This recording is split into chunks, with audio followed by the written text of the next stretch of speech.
ادب بخت و ادب تخت و ادب تاج دهد هر به ادب خود را به تاراج.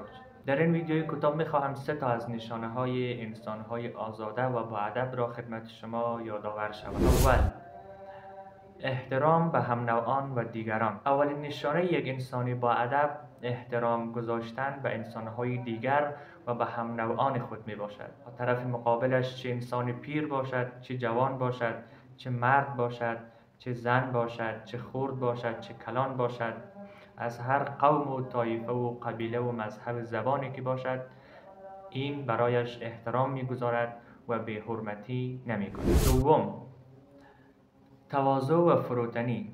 دومین نشانه یک انسانی آزاده و یک انسانی با ادب و با اخلاق متواضع بودن و فروتن بودن می باشد. در مقابل هیچ کس خود را بالا نمی گیرد، فخر فروشی نمی کند، کبر و تکبر و غرور ندارد.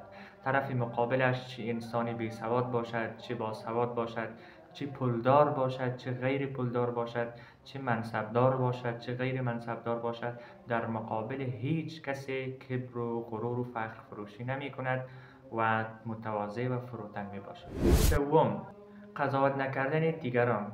سومین نشانه یک انسانی با ادب و آزاده این است که هیچ کس را مورد قضاوت قرار نمی دهد و همیشه سعی و کوشش دارد که پشت سر هیچ کسی حرف نزند و همیشه تلاش می کند که کارهای خودش را انجام دهد، فعالیت‌های خودش را داشته باشد و سرش به کارهای خودش و داشته‌های خودش گرم باشد.